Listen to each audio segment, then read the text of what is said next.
マイの日本語ポッドキャスト。こんにちは。マイの日本語ポッドキャストへようこそ。マイです。皆さんお元気でお過ごしでしょうか？私は元気です。はい、最近ですね、韓国は少しずつ暖かくなってきて、少し春っぽくなってきました。まだね、寒い日もあるんですけど、でも風の匂いだったり、あとは空の色とかね、春が近いなーって感じる時が増えましたね。はい。皆さんが住んでいる街はどうでしょうか？私、冬が終わって、で、春が近づいてきた時の暖かくてふんわりした空気がすごく好きなんですよね。うん。で、そんな季節の変わり目に、日本ではある行事がやってきます。3月3日に行うんですけど、この日何の日か皆さん知っていますか？正解はですね、ひな祭りです。ひな祭りは日本では春の大きな行事の一つです。簡単に言うと、女の子の幸せと成長を願うイベントです。親が娘の健康と成長、そして幸せを願いながら毎年3月3日にお祝いをします。で、家の中に階段みたいな段を作って、ひな人形っていう人形を飾るのが代表的なスタイルです。一番上の段には日本の伝統衣装を着た主役の2人が並びます。そしてその下の段には家来たちの人形が並んでいます。このひな人形はただの飾り用ではなくって、人形たちが子供の身代わりになって災いや役を持っていってくれるっていう風に考えられてきました。で、子供が病気をしないで幸せに育ってほしいっていう親の気持ちが込められているんですね。はい。ということで、今日のテーマはですね、ひな祭りです。ぜひ最後まで聞いていただけたら嬉しいです。そしてこのマイの日本語ポッドキャストではメンバーシップもやっております。興味のある方はぜひ概要欄をご覧ください。はい。ではまず最初に、ひな祭りの歴史について少しお話ししていきたいと思います。ひな祭りは約1000年前の平安時代まで遡ります。そのルーツの一つが古代中国の行事である上司の節句というものです。当時は3月の初め頃に水辺で身を清めて悪いものを払う厄払いのような習慣がありました。これが日本に伝わって人の形をした紙の人形に厄を移して水に流す流しびなへとつながっていきます。で、この流しびなのひなは人形という意味なので、流しびなっていうのは人形を川に流すという意味です。紙の人形に、自分の悪いものを移して、そして川に流して厄を遠くに流す。つまり人形を厄除けに使っていたっていうことなんですね。ひな祭りはもともとここから始まったんです。厄除けっていうのは悪いことが近づかないように、起こらないようにって願うことです。一方で平安時代の貴族の子供たちの間では紙人形で遊ぶひな遊びっていうものが流行っていました。今でいう人形遊びみたいな感じですね。で、それが時間が経つにつれて川に流していた厄除けの人形と子供たちが遊んでいた人形がだんだんと結びついていきます。つまり子供を守りたいっていう気持ちと人形文化が一つになって今のひな祭りにつながっていったんですね。今のように家の中に人形を飾るようになったのは江戸時代からだと言われています。この頃3月3日は五節句の一つとして定着していて、厄除けの人形を川に流すだけではなく、家の中に飾って子供の成長や無事を願うようになっていきました。で、この五節句っていうのは、日本に昔からある季節の大切な行事を表す言葉です。そして、武家や裕福な商人の間では、飾り方や人形がどんどんと華やかになっていきました。人形のセットは少しずつ豪華で高価なものへと発展していって、今私たちがイメージするひな飾りの形になっていったんですね。でも今の時代のひな人形には絶対にこれっていう決まったスタイルがあるわけではありません。家によっていろいろな種類があります。例えば主役の2人だけを小さく飾る家もあれば、江戸時代のように何段もある大きなセットを飾る家もあります。この段というのは階段のように高さが分かれている台のことです。こういう段があるタイプは置く順番にもちゃんと意味があります。一番上の段には主役の2人が座っています。この2人をお内裏様とお雛様と呼びます。イメージとしては結婚式とかのお祝いの場の主役みたいな、そんな感じですね。そしてその下の段に2人を支える役割のいろいろな人形たちが並んでいきます。これは昔のお祝いの世界を小さく再現したミニチュアの世界みたいな感じなんですね。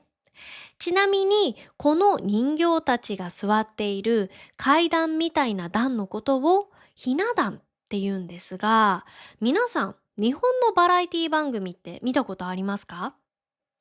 見たことある人は知っている人も多いかなと思うんですけど、たくさんの出演者たちが階段みたいな席に座っていることがあるんですね。実はあの席も同じようにひな壇と呼ばれているんです。出演者たちが段差のついた席に座っている姿がひな祭りで人形を飾る台の形に似ていることからそう呼ばれるようになりました。だから日本ではあの席に座ってリアクションをしたり場を盛り上げてくれる人たちのことをひな壇芸人と呼んだりもします。面白いですよね。それからさっきひな人形にはいろいろなタイプがあると言いましたが、大きい方がすごいとかそういう意味ではありません。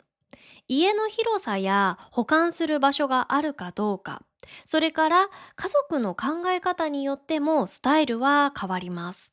最近は人形を飾らずに食べ物やお菓子だけを楽しむっていう家庭も増えています。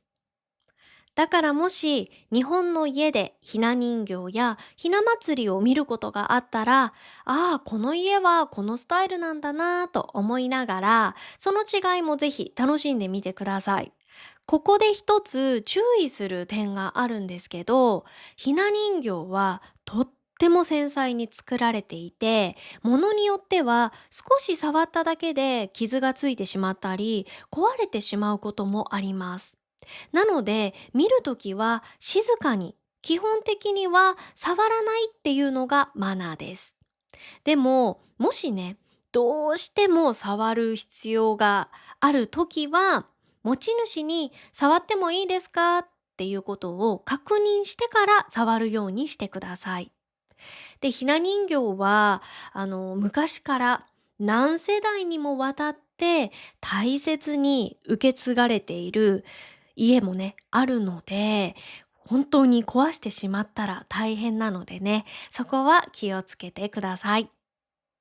ひな祭りの楽しみといえば、もう一つあります。そう、私の大好きな食べ物の話です。人形だけ飾って終わりっていうのではね、ちょっと物足りないですよね。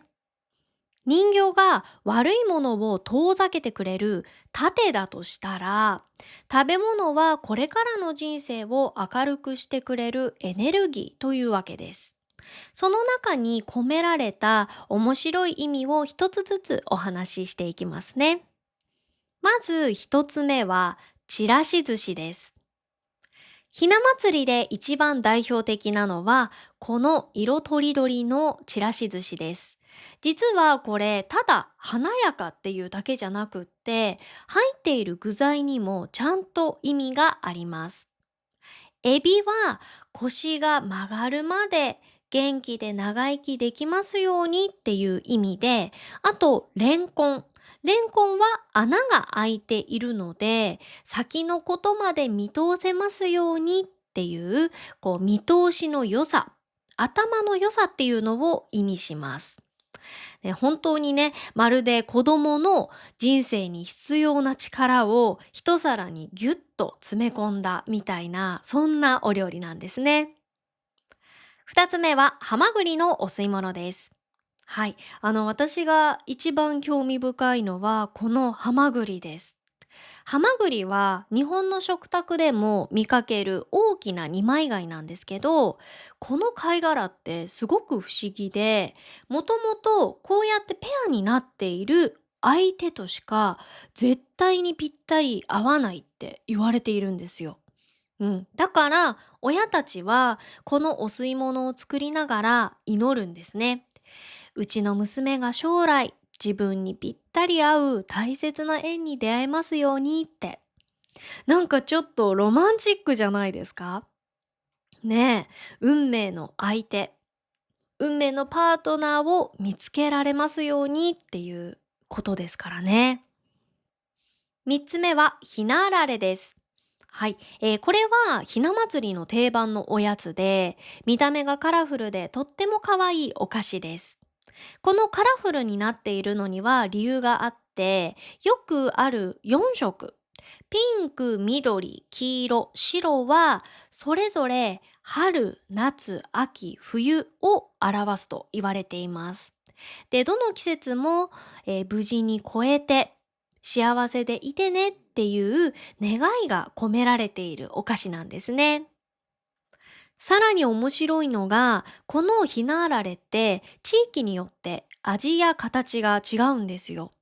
一般的に関東では甘いタイプのひなあられが多くて、ふわっと軽い食感で砂糖がコーティングされたひなあられをよく食べます。一方で関西では小さなあられやおせんべいのような醤油味とか塩味のカリカリしたタイプが多いそうです。ちなみに、私は埼玉県出身なので、甘いひなあられを食べて育ちました。こうやってね、同じ日本でも地域によって違いがあるっていうのは面白いですよね。4つ目は、ひしもちです。はい、このひしもちはピンク、白、緑っていう3色の少し独特なお餅なんですけど、これにもそれぞれの色に意味があります。まずピンクは春や生命、そして白は雪や純粋さ、緑は新芽や健康を意味しています。で、雪の下から新芽が出て、そして春に花が咲く。そんな季節の変化を表していると言われています。はい、それでは最後にひな祭りのあるあるを4つご紹介したいと思います。はい、まず一つ目は、学校の給食で余った3色ゼリーをじゃんけんで取り合う。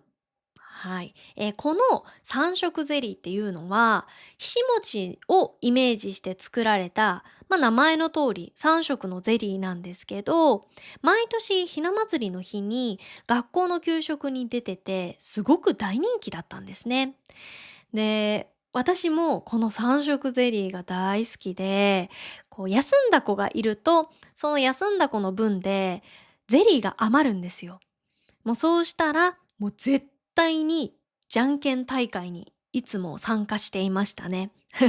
そう。でも、私、じゃんけんがめっちゃ弱いので、毎回負けてもらえませんでした。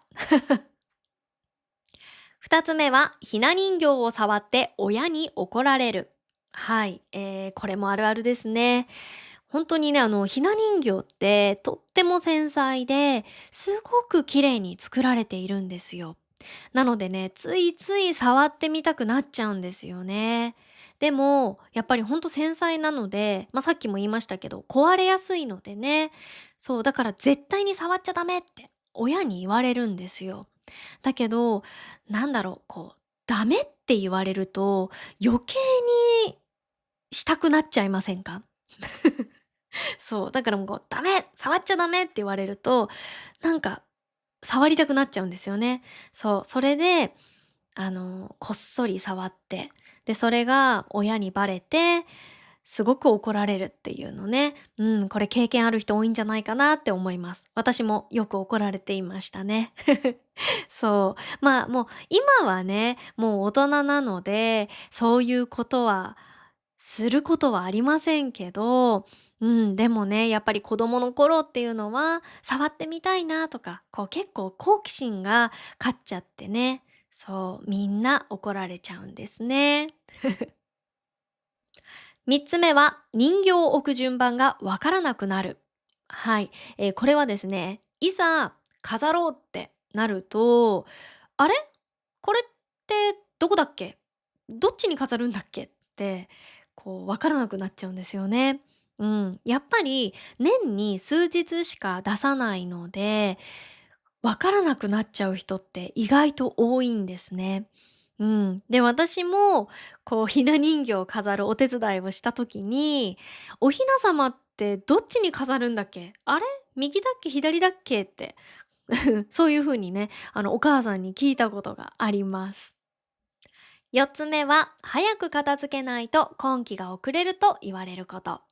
はい、日本ではひな人形は3月3日が終わったら早めに片付けないと子供の今期が遅れるという言い伝えがあります。で、この今期っていうのは結婚するタイミングのことです。で、うちのお母さんもね、これよく言ってましたね。ああ、舞ちゃんの今期が遅れちゃうから早く片付けなきゃって。そう。なんか子供の頃は毎年のように聞いていたので、あんまり気にしたことがなかったんですけど、なんか、そういえばなんでなんだろうって思ったので、ちょっと今回調べてみました。で、いくつか説があるみたいなんですけど、代表的なものの一つは、教育的な意味で、片付けを後回しにしない、きちんとした大人になりましょうっていうメッセージだそうです。で、もう一つは、ひな人形が厄除けの人形だから、出しっぱなしは縁起が良くないっていう考え方ですね。で、このような意味が込められて、婚期が遅れるという言い伝えになったそうです。ちなみに昔は、お嫁に行くイコール娘が片付くみたいな言い方もあったらしくて、そこから連想されたのかもっていうお話もありました。こうやってね、ちゃんと意味を知ると、新しい発見があってすごく面白いなって思います。はい、今日はですね、ひな祭りについてお話ししました。いかがでしたか？ここまで聞いて、あれ、男の子のための日ってないのって思った方もいるかもしれません。もちろんあります。男の子のための日は5月5日の子供の日です。もともとは、単語の節句といって、男の子の健康や成長を願う日だったんですけど、今は日本の祝日としての子供の日という名前になっています。ちなみに旦那さんに聞いたら、韓国も同じ5月5日が子供の日だそうです。皆さんの国には女の子のための日、男の子のための日っていうのはありますか？もしあればぜひコメント欄で教えてください。はい、それでは本日も最後まで聞いてくださってどうもありがとうございました。また次のポッドキャストでお会いしましょう。バイバーイ。